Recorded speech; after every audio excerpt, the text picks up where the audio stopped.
Hi hello namaste সত শ্রী আকাল আসসালামু আলাইকুম। আজ বিনয় দুবের সোনালী অক্ষরে লেখার মতো ভাষণ শুনব। ঈশ্বর সবার বিচার অবশ্যই করবে এই দুনিয়ারই মধ্যে। চলুন তাহলে স্টার্ট করা।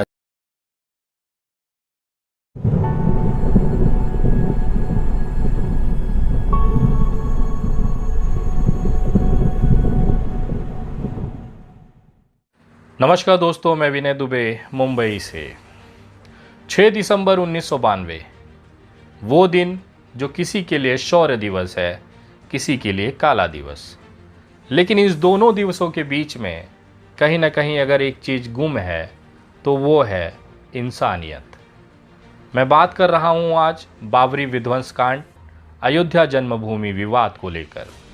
कोर्ट ने ऑलरेडी आदेश दे चुका है, भव्य मंदिर की तैयारी हो रही है। 6 दिसंबर 1992 का वो दिन जिस दिन लाल कृष्ण आडवाणी के नेतृत्व में हजारों करोड़ों लोगों का एक समुद्र अयोध्या जन्मभूमि पहुंचता है। बाबरी मस्जिद के गुंबदों पर चढ़कर जय श्री राम के नारों के साथ उस मस्जिद को जमींदोज कर दिया जाता है। अदालत में बैठे जज साहबों ने फैसला दे दिया कि वहां पर भव्य राम मंदिर बनेगा। लेकिन एक सनातन धर्म का ब्राह्मण लड़का होने के नाते मुझे एक सवाल, एक उलझन मेरे दिल में है। वो उलझन ये है कि क्या मेरे प्रभु श्री राम, जो मर्यादा पुरुषोत्तम हैं, कृपालु हैं, दीन दयालु हैं, इन हजारों लोगों की लाशों पर बन रहे भव्य मंदिर के सिंहासन पर बैठ पाएंगे?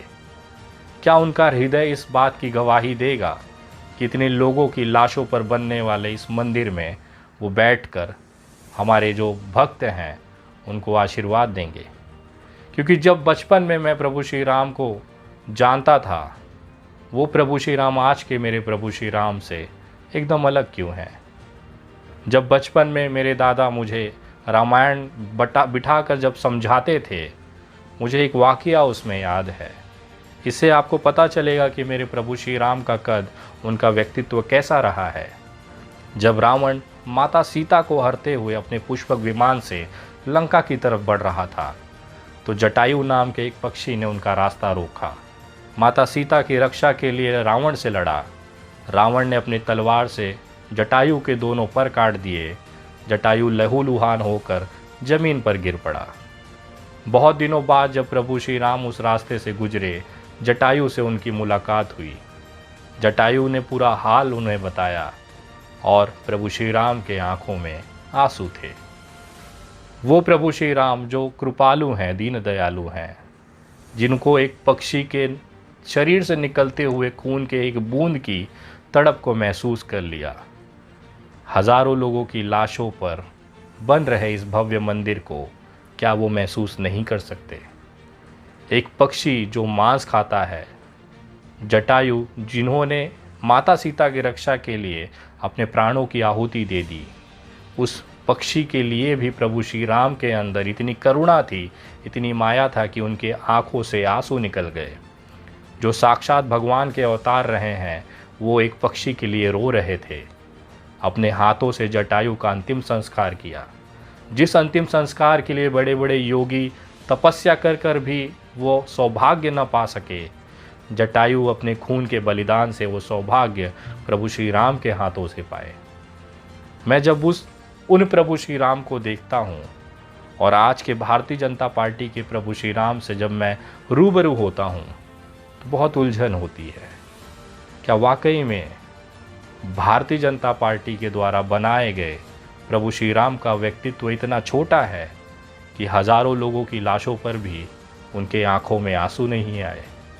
उस लाशों को जिन्होंने अपने हाथों से उन्होंने बनाया, इस ब्रह्मांड को, इस सृष्टि को बनाने वालों में प्रभु श्री राम का उतना ही योगदान है जितना हमारे 33 कोटि भगवानों का है। आज वो मर्यादा पुरुषोत्तम बन के हमारे दिलों में बसते हैं क्योंकि उन्होंने वैसा जीवन जिया, उदाहरण दिया, मानवता को बनाया, इंसानियत को बचाने का उदाहरण दिया। उनकी सेना में वानर थे, रीछ थे, जटायु के भाई संपाति थे, पक्षियों को, जानवरों को लेकर उन्होंने अपना एक सेना बनाया। ये दिखाया कि करुणा और जो ममता है वो सभी के लिए एक समान होना चाहिए, चाहे वो पक्षी हो, जानवर हो, चाहे इंसान। वो प्रभु श्री राम अयोध्या में अरबों रुपए के भव्य आलीशान मंदिर के सोने के सिंहासन पे बैठेंगे, जिस सिंहासन की नींव में इस देश के नागरिकों की बलि चढ़ी है। आज बात है, क्या वाकई में प्रभु श्री राम उन लोगों को माफ़ करेंगे जिन्होंने ये कृत्य किया है? जब मैं इस मामले को देखता हूँ, और हमारे पूर्वजों द्वारा हमारे ग्रंथों में लिखा है कि आपके कर्मों का फल आप इसी जीवन में भोगते हैं, आपको इसी कर्मों का पाप पुण्य का हिसाब आपके जीवित रहते दिया जाता है, तो कहीं न कहीं मुझे एहसास होता है कि आज भी भगवान इस धरती पर हैं। लाल कृष्ण आडवाणी 25 सितंबर 1990 को सोमनाथ से एक रथ लेकर अयोध्या की तरफ चलते हैं। नए भव्य श्री राम मंदिर के जन्मभूमि स्थान पर एक भव्य मंदिर का संकल्प लेकर ये यात्रा शुरू होता है। बिहार के समस्तीपुर में लालू प्रसाद यादव इस यात्रा को रोक लेते हैं। कुछ समय के विश्रांत के बाद वापस ये यात्रा शुरू होता है और 6 दिसंबर 1992 को अयोध्या पहुंच जाता है। लाल कृष्ण आडवाणी के साथ प्रमोद महाजन, बहुत बड़े बड़े नेता भाजपा के इस आंदोलन में शिरकत करते हैं। हमारे आज के प्रधानमंत्री नरेंद्र मोदी जी भी इस यात्रा में देखे गए, उन्होंने भी अपना योगदान इस यात्रा में दिया। बाबरी शहीद कर दी जाती है, लेकिन ऊपर वाले के लाठी में आवाज़ नहीं होती। उसका एक सबसे बड़ा उदाहरण इस देश में अगर आपको देखने मिलेगा तो वो है लाल कृष्ण आडवाणी। ये मामले में कानूनी कार्रवाई भी चलाई गई। इस पूरे मामले में 49 आरोपी बनाए गए, जिसमें अधिकतर लोग इस दुनिया में अब नहीं हैं। जो बचे हैं वो ऐसी ज़िंदगी जी रहे हैं कि पल पल अपने आप को प्रभु श्री राम के चरणों में समर्पित होने के लिए प्रार्थना कर रहे हैं, क्योंकि भगवान ने उन्हें वो सब कुछ दिया और एक कृत्य के कारण वो सारी चीज़ उनसे वापस छीन ली गई। लाल कृष्ण आडवाणी जब राम जन्मभूमि आंदोलन में थे तो पूरा देश उनके पीछे खड़ा था। आज हालात ये हैं, ऊपर वाले की लाठी ऐसी चली है कि आज उनके घर पर उन्हें देखने के लिए कोई जाने वाला व्यक्ति नहीं है। एकांत जीवन में वो जी रहे हैं। लाल कृष्ण आडवाणी की आज वो हालत है, वो न घर के हैं न घाट के हैं। 49 लोगों के इस आरोपी की लिस्ट में भले कानून ने, अदालत ने उन्हें बाइज्जत बरी कर दिया हो, लेकिन ऊपर वाले की अदालत में फैसला अभी होना बाकी है। ये हालात केवल इनके नहीं हैं, इनके अलावा बहुत सारे ऐसे लोग हैं जिनका निधन हो चुका है। अशोक सिंघल, गिरिराज किशोर, विष्णु हरि डालमिया, महंत अवैधनाथ, ऐसे बहुत लंबी लिस्ट है जो अब इस दुनिया में नहीं हैं, जिन्होंने बाबरी विध्वंस और अयोध्या कांड में एक महत्वपूर्ण भूमिका निभाई। लेकिन अगर आप गौर से देखेंगे तो इन तमाम लोगों की जो मृत्यु हुई है वो भी सामान्य नहीं है। 10-10, 15-15 सालों तक शरीर के अंदर बीमारी लिए, वो बीमारी जिसकी असीम पीड़ा को कोई महसूस नहीं कर सकता, बर्दाश्त नहीं कर सकता, ऐसी बीमारी और ऐसी रोगों के साथ, यातनाओं के साथ इनका अंतिम समय बीता है। हमारे पूर्व प्रधानमंत्री अटल बिहारी वाजपेयी की अगर आप हालत देखें तो पिछले 15 साल वो बिस्तर पर रहे। एक समय ऐसा आया कि उनकी याददाश्त तक चली गई, लोगों को पहचानने की क्षमता खत्म हो गई। लाल कृष्ण आडवाणी आज घर बैठे हुए हैं। प्रमोद महाजन जो सबसे बड़े चाणक्य थे इस पूरे रथ यात्रा में, उनको उनके भाई ने ही गोली मारकर हत्या कर दी। उनके सगे भाई ने प्रमोद महाजन की यह हत्या की थी। सोचिए प्रभु की लाठी कहाँ कहाँ चलती है। जितने भी लोग हैं आज, उमा भारती हैं, आज उनकी हालत ये है कि कोई पूछने वाला नहीं है। एक समय ऐसा था कि उनकी तूती पूरे देश में बोलती थी।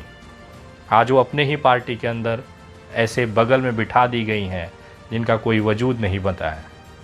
मुरली मनोहर जोशी, हिंदुत्व का वो नाम जो अपने आप में एक चमकते हुए सूर्य की तरह था।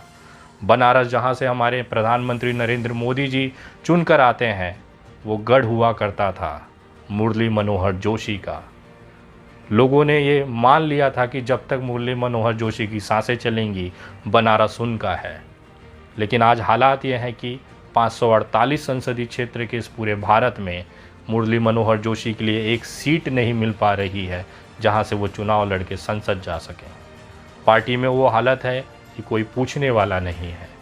साइडलाइन इस कदर कर दिए गए हैं कि आज भी इनका बंगला जो है वो वीराना है।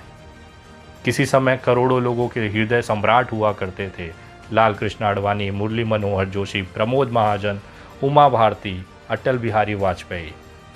ऊपर वाले की लाठी चली, क्योंकि मेरे प्रभु श्री राम इंसानियत को मारने वाले को कभी भी कबूल नहीं करेंगे, कभी भी उनका सम्मान मंजूर नहीं करेंगे। बहुत सारे उदाहरण हैं। अधिकांश लोग जिनकी मृत्यु हुई है, उनकी जो बीमारियां अगर आप गूगल पर सर्च करेंगे तो लगभग 90% लोगों को सांस की बीमारियों की वजह से मिला है। जिस देश की हवा को इन्होंने हिंदू और मुसलमान के नाम पर खराब की, 10-10 साल वो लोग अपने शरीर के अंदर ऑक्सीजन खींचने के लिए तड़पते रहे। ये है ऊपर वाले की मार। मैं किसी के लिए गलत विचार नहीं रखता। मैं भगवान से प्रार्थना करता हूँ कि सभी को सुखी रखे, संपन्न रखे, स्वस्थ रखे। लाल कृष्ण आडवाणी सहित तमाम जो जीवित नेता हैं उनको भगवान हमेशा तंदुरुस्त रखे, उनको मेरी भी उम्र दे दे। लेकिन जो भगवान ने इनके साथ किया है वो इनके कर्मों का ही फल है। और शायद यही कारण है कि हज़ारों करोड़ों लोगों की आंखों से निकले हुए आंसू को आज भी ये भरपाई कर रहे हैं। ये सारी चीज़ें देखने के बाद मुझे कहीं ना कहीं यकीन हो जाता है कि भगवान आज भी है। जो लोग भी इस तरह की चीज़ों में हैं, जो इंसानियत को मारते हैं, जिन्होंने कभी भी इंसानियत को न मानते हुए केवल अपने हट, अपने स्वार्थ के लिए लोगों की बलि चढ़ाई, उनके लिए सबसे बड़ा उदाहरण आप देख सकते हैं प्रमोद महाजन, लाल कृष्ण आडवाणी, मुरली मनोहर जोशी, उमा भारती और खुद पूर्व प्रधानमंत्री अटल बिहारी वाजपेयी। अगर इनसे भी आप नहीं सीख पा रहे हैं तो भगवान ही आपको सद्बुद्धि दे, वही आपका मालिक है। यही मैं प्रार्थना कर सकता हूँ। इस देश में इंसानियत पालो मेरे भाई, क्योंकि वही, चाहे इस्लाम हो, चाहे वो क्रिश्चियनिटी हो, चाहे वो सनातन हो, एक ही चीज़ हर ग्रंथ, हर धर्म में लिखा गया है और यही बताया गया है कि सबसे बड़ा जो धर्म है वो इंसानियत है। हमारे सनातन में कहा गया है कि नर की सेवा ही ईश्वर सेवा है, मानव सेवा ही ईश्वर सेवा है। फिर भी हमारी आंखें नहीं खुलती। हम भगवान को तो मानते हैं, लेकिन भगवान के बताए बातों को नहीं मानते। हिंदू को मुसलमान से दिक्कत है, मुसलमान को हिंदू के दिक्कत है, हिंदू को मुसलमानों की अजान से दिक्कत है, मुसलमानों के हिंदुओं के भजन से दिक्कत है, प्रार्थना से दिक्कत है। एक दूसरे के लिए अगर हम इसी तरह से काटते मरते रहेंगे तो एक दिन ये पूरा धरती खाली हो जाएगा, वीराना हो जाएगा। आँख के बदले आँख अगर हम लेते रहेंगे तो सारा ये देश, पूरा विश्व अंधा हो जाएगा। ये बहुत छोटी सी बात है, एक 12 साल का बच्चा भी ये चीज़ समझता है। फिर हम क्यों आपस में लड़कर हिंदू मुसलमान के नाम पर अपने खूनों के बलिदान दे रहे हैं, अपनी इंसानियत को मार रहे हैं। ये केवल राजनीति लोग, नेता अपने फ़ायदे के लिए आपको, हमको लड़ाते हैं। अगर यही चीज़ आप समझ जाएं, आज जितने भी लोग कार सेवा करते समय मरे हैं, क्या उनके घर में सरकार की तरफ से कोई चीज़ या कोई सुविधा मुहैया कराई गई है? कोई नहीं पहुंचा है। चंदन गुप्ता तिरंगा यात्रा करते हुए शहीद हो गया।